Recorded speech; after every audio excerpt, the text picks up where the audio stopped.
નમસ્કાર, YNN ન્યૂઝમાં આપનું સ્વાગત છે। સમાચારમાં વાત કરીએ તો નર્મદા નદી ઉપર આવેલ લગભગ 3 કિલોમીટર લાંબો માલસર અસા બ્રિજ જે માલસર અને અસા ગામને જોડે છે તે માર્ગ પરથી ખાસ કરીને કેળાના પાક સહિત કૃષિ ઉપજની હેરાફેરી કરવામાં આવે છે, પરંતુ વડોદરા જિલ્લા કલેક્ટર દ્વારા જાહેરનામું બહાર પાડી માલસર અસા બ્રિજની ડાબી બાજુનો રોડ ભારે વાહનો માટે પ્રતિબંધ કરવામાં આવ્યો છે, જેને લઈને ખેડૂતોને તૈયાર પાક માર્કેટ સુધી પહોંચાડવામાં અડચણો ઊભી થાય તેવી પરિસ્થિતિનું નિર્માણ થયું છે।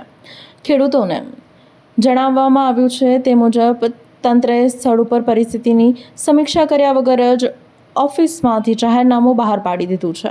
ખેડૂતોની રજૂઆત બાદ આજ રોજ નાયબ કલેક્ટર DYSP સિનોર મામલતદાર અને પોલીસ કાફલો માલસર મુકામે દોડી આવ્યો હતો અને સ્થળ ઉપરથી નિરીક્ષણ કરી અહેવાલ જિલ્લા કલેક્ટર સુપરત કરવામાં આવશે તેવી ખાતરી આપી છે।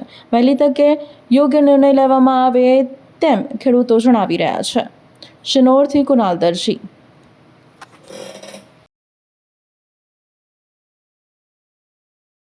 આજે આ નાયબ કલેક્ટર અને DYSP આયા હતા શેના માટે આવેલા?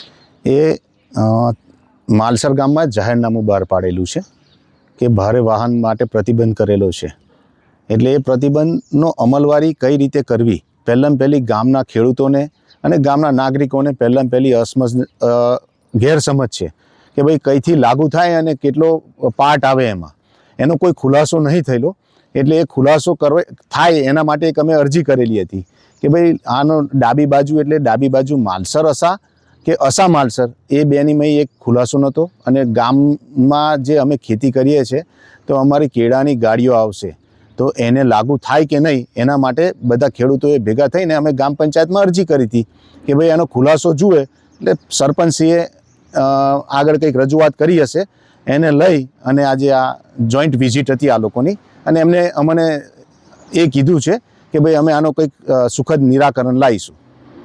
તો આ જાહેરનામું જ્યારે બહાર પડ્યું તો ખેડૂતોને ધ્યાનમાં લેવામાં આવ્યા હતા? ના, કોઈને પૂછ્યું નથી કે કયા આગળ શું છે, એવું કોઈ ખેડૂતોને કે કોઈને કશું પૂછ્યું નહીં। Subscribe now and press the bell icon. Never miss an update.